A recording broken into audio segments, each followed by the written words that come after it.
Assalamualaikum warahmatullahi wabarakatuh. Anas bin Malik al-Ansyari. Allahumma urzuhu ma'alan wa aladan wa barik lahu. Ya Allah, berikanlah ia harta dan keturunan dan berkahilah dirinya. Doa Rasulullah baginya. Anas bin Malik masih dalam usia belia saat ibunya yang bernama Al-Gumaisah mengajarkan kepadanya syahadatain, 2 kalimat syahadat. Al-Gumaisah mengisi hati Anas untuk mencintai sang nabi pembawa ajaran Islam yang bernama Muhammad bin Abdillah alaihi afdalahu salati wa azhaqas salam. Anas pun langsung tertarik untuk mendengarkan. Tidak mengherankan terkadang telinga dapat membuat seseorang menjadi jatuh cinta sebelum pandangan mata menyaksikannya.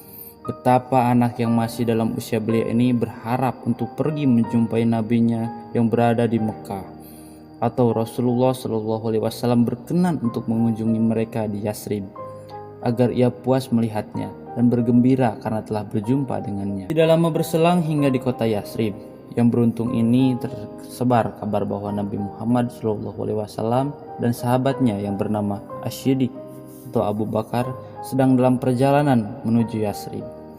Maka setiap rumah menjadi ceria karenanya, setiap relung hati manusia menjadi gembira dibuatnya. Semua mata dan hati manusia menjadi tertarik untuk menanti perjalanan yang disusuri oleh Nabi Shallallahu Alaihi Wasallam dan sahabatnya menuju kota Yasrib. Para remaja setiap pagi berteriak, "Muhammad telah datang!" Anas bersama bocah kecil lainnya berlari menuju ke sumber suara. Akan tetapi ia tidak mendapati apa-apa dan akhirnya ia kembali dengan hati yang sedih. Di suatu pagi yang cerah dan segar, beberapa orang pria di kota Yasrib berteriak seraya mengatakan bahwa Muhammad dan seorang sahabatnya hampir tiba di Madinah. Serentak beberapa orang pria dewasa bergerak menuju jalan yang disusuri oleh Nabi Shallallahu Alaihi Wasallam. Mereka semua bergegas secara berbondong-bondong berlari menghampiri Nabi Shallallahu Alaihi Wasallam. Dan di antara mereka juga banyak anak dalam usia belia yang dengan wajah berseri dan hati bahagia pergi menyongsong kedatangan Nabi. Di barisan para anak usia belia tersebut terdapat seorang anak yang bernama Anas bin Malik al-Ansyari. Tibalah Rasulullah Shallallahu Alaihi Wasallam beserta sahabatnya Asy-Syiddiq. Mereka berdua tiba dengan sambutan meriah yang diberikan penduduk Madinah yang penuh sesak terdiri dari para pria dewasa dan anak-anak. Sedang para ibu dan gadis berada di atap rumah memandang dari kejauhan datangnya sang Rasulullah Shallallahu Alaihi Wasallam. Mereka bertanya-tanya, "Yang mana Rasul? Yang mana Rasul?" Hari itu menjadi sejarah. Anas masih terus mengenangnya hingga pada usianya yang lebih dari 100 tahun.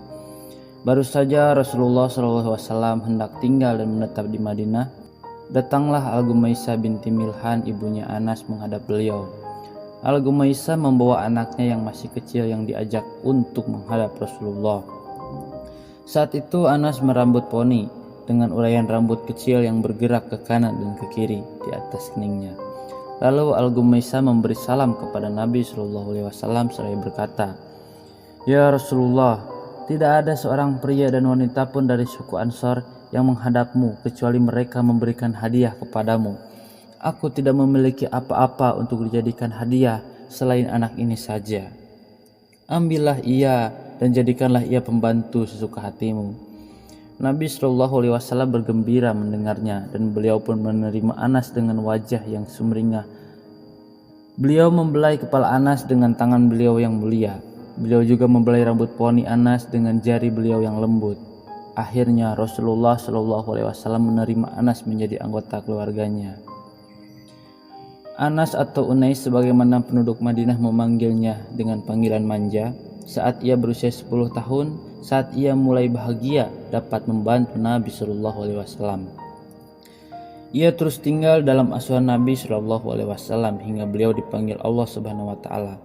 Anas mendampingi Nabi Shallallahu Alaihi Wasallam selama 10 tahun, di mana ia mendapatkan petunjuk langsung dari Nabi Shallallahu Alaihi Wasallam untuk mensucikan dirinya. Ia juga menerima seluruh hadis Rasulullah sehingga memenuhi ruang dadanya. Anas juga mengetahui kondisi cerita, rahasia, dan kebiasaan terpuji beliau yang jarang diketahui oleh orang lain. Anas dalam pergaulannya dengan Nabi Shallallahu Alaihi Wasallam mendapatkan apa yang tidak dapat oleh seorang anak dari ayahnya. Ia juga menemukan dari keagungan sifat Rasul yang membuat seluruh dunia merasa iri kepadanya. Mari kita persilahkan Anas untuk bercerita tentang beberapa kisah menarik dari pergaulannya dengan Rasulullah Shallallahu Alaihi Wasallam yang ia dapatkan dalam asuhan beliau. Ia amat mengetahui hal ini, dan untuk menceritakannya ia amat berkompeten. Anas bin Malik berkata, Rasulullah Shallallahu Alaihi Wasallam adalah manusia paling baik akhlaknya. Beliau adalah manusia yang paling lapang dadanya, dan beliau adalah manusia yang paling penyayang. Beliau pernah menyuruhku untuk membeli sesuatu dan aku pun keluar untuk membelinya. Di tengah jalan aku berniat untuk bermain bersama para anak-anak di pasar, dan aku tidak melakukan apa yang diperintahkan oleh Rasul kepadaku. Saat aku sudah bertemu dengan anak-anak tadi, aku merasakan ada seorang pria yang berdiri di belakangku, dan ia menarik bajuku. Aku menoleh ke belakang. Ternyata ia adalah Rasulullah Shallallahu Alaihi Wasallam. Beliau tersenyum seraya berujar, "Wahai Anas, apakah kau sudah melakukan apa yang aku suruh?" Aku menjadi grogi dan berkata, "Baik, aku akan melakukannya sekarang ya Rasulullah." Demi Allah, aku sudah membantu beliau 10 tahun lamanya. Namun atas apa yang aku lakukan sepanjang itu, beliau tidak pernah berkata, "Mengapa kau lakukan ini?" Dan beliau tidak pernah berkata atas apa yang tidak aku kerjakan, "Mengapa kau tidak mengerjakannya?" Rasulullah Shallallahu Alaihi Wasallam jika memanggil Anas, maka beliau memanggilnya dengan panggilan manja dan kasih sayang. Terkadang beliau memanggilku Unais. Kadangkala beliau memanggilnya dengan anakku. Seringkali Rasulullah memberikan nasihat dan wejangan yang memenuhi relung hati dan sanubari Anas. Salah satunya adalah nasihat beliau kepada Anas, "Anakku, bila kau mampu berada di pagi dan sore hari tanpa ada dengki di hatimu pada siapapun, maka lakukanlah. Anakku, yang demikian adalah termasuk sunnahku. Barang siapa yang menghidupkan sunnahku, maka ia telah mencintaiku. Barang siapa yang mencintaiku, maka ia akan berada di surga bersamaku. Anakku, jika kau masuk ke dalam rumah, ucapkanlah salam, karena itu akan membawa keberkahan bagimu dan juga bagi penghuni rumahmu." Setelah Rasulullah Shallallahu Alaihi Wasallam wafat, Anas bin Malik masih hidup lebih dari 80 tahun lamanya. Sepanjang itu, ia mengisi ruang hatinya dengan ilmu dari Rasulullah, dan ia mencoba mengasah otaknya dengan fikih yang diajarkan oleh Nabi Shallallahu Alaihi Wasallam. Dalam masa yang sepanjang itu, Anas telah banyak menghidupkan hati para sahabat dan tabi'in dengan petunjuk dan ajaran Nabi Shallallahu Alaihi Wasallam. Ia juga sering memberitahukan kepada orang lain sabda dan kebiasaan Rasulullah. Dalam usia panjang yang demikian, Anas menjadi referensi bagi kaum muslimin saat itu. Mereka akan mengadukan permasalahan kepadanya setiap kali mereka merasakan kesulitan. Setiap kali merasa bingung memutuskan suatu persoalan hukum, mereka datang kepada Anas dan percaya atas apa yang ia putuskan. Salah satunya adalah sebagian orang yang memperdebatkan masalah agama tentang kebenaran adanya telaga Nabi Shallallahu Alaihi Wasallam di hari kiamat. Mereka bertanya kepada Anas tentang hal tersebut. Anas berujar, "Aku tidak pernah menduga bahwa aku akan hidup untuk melihat orang-orang sepertimu yang memperdebatkan masalah telaga Rasul. Telah banyak wanita-wanita tua sebelumku, di mana setiap kali ia melakukan sholat, pasti ia berdoa kepada Allah agar diberikan air minum dari telaga Nabi Shallallahu Alaihi Wasallam." Anas masih terus hidup dengan kenangan indah bersama Rasulullah Shallallahu Alaihi Wasallam sepanjang umurnya. Ia amat bahagia di hari saat ia berjumpa dengan beliau. Begitu terguncang saat berpisah, ia sering mengulangi pembicaraan tentang hal tersebut. Anas begitu keras untuk berusaha mencontoh Rasulullah Shallallahu Alaihi Wasallam dalam perbuatan dan ucapannya. Ia menyukai apa yang disukai Nabi Shallallahu Alaihi Wasallam dan membenci apa yang beliau benci. Hal yang paling sering ia ingat saat bersama Nabi Shallallahu Alaihi Wasallam adalah 2 hari. Hari pada kali pertama ia berjumpa dengan Nabi Shallallahu Alaihi Wasallam dan hari di mana beliau wafat pada terakhir kali. Jika ia mengenang hari pertama ia berjumpa Rasul, ia menjadi gembira dan semangat seolah ia menghirup aroma yang semerbak. Namun bila terbesit dalam benaknya hari yang kedua, ia menjadi sedih dan menangis. Malah ia mampu membuat manusia yang berada di sekelilingnya saat itu menjadi menangis. Seringkali ia berkata, "Aku melihat Nabi Shallallahu Alaihi Wasallam saat beliau datang kepada kami, dan aku pun melihatnya saat beliau wafat. Sampai kini aku belum menemukan hari selain seperti kedua hari tersebut." Pada hari beliau datang ke Madinah, beliau mampu menerangi semuanya, dan pada hari ini hampir melangkah menuju ke sisi Tuhannya. Maka seolah semuanya menjadi gelap. Kali terakhir aku melihat beliau adalah hari Senin, di saat tirai kamar beliau terbuka. Aku melihat wajah beliau seolah lembar kertas.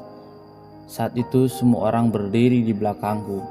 Abu Bakar seraya memandang ke arah beliau. Hampir saja mereka tak kuasa menahan diri. Lalu Abu Bakar memberi isyarat kepada mereka yang tenang. Lalu wafatlah Rasulullah Shallallahu Alaihi Wasallam di penghujung hari itu. Kami belum pernah melihat pemandangan yang lebih menakjubkan hati kami melebihi wajah beliau saat kami mengubur jasad beliau dengan tanah. Rasulullah Shallallahu Alaihi Wasallam sering kali mendoakan Anas bin Malik. Salah satu doanya beliau, Allahumma urzuqhu ma'alan wa aladan wa abarik lahu. Yang artinya, ya Allah berikanlah ia harta dan keturunan dan berkahilah kehidupannya. Allah mengabulkan doa nabinya dan Anas menjadi orang dari suku Ansar yang paling banyak hartanya. Ia memiliki keturunan yang amat banyak, sehingga bila ia melihat anak serta cucunya maka jumlahnya melebihi 100 orang. Allah Subhanahu wa Ta'ala memberikan keberkahan pada umurnya sehingga ia hidup 1 abad lamanya ditambah 3 tahun lagi. Anas radhiyallahu anhu senantiasa berharap syafaat Nabi Shallallahu Alaihi Wasallam untuk dirinya pada hari kiamat. Seringkali ia berucap, "Aku berharap dapat berjumpa dengan Rasulullah Shallallahu Alaihi Wasallam pada hari kiamat, sehingga aku dapat berkata kepada beliau, ya Rasulullah, inilah pembantu kecilmu, Unais." Ketika Anas mulai jatuh sakit menjelang kematiannya, ia berujar kepada keluarganya, "Talkinkan aku kalimat la ilaha illallah Muhammad Rasulullah."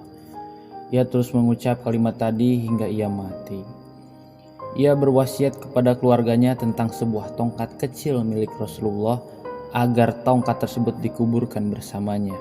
Maka tongkat itu pun diletakkan di sisi tubuh dan bajunya. Selamat kepada Anas bin Malik atas anugerah kebaikan yang telah Allah berikan kepadanya. Ia pernah hidup dalam bimbingan Rasulullah Shallallahu Alaihi Wasallam 10 tahun lamanya. Ia juga termasuk perawi hadis Rasulullah terbanyak pada urutan ketiga setelah Abu Hurairah dan Abdullah bin Umar. Semoga Allah Subhanahu wa Ta'ala membalas kebaikan dirinya dan ibunya yang bernama Al-Gumaisyah atas jasa terbaik yang mereka lakukan terhadap Islam dan kaum muslimin.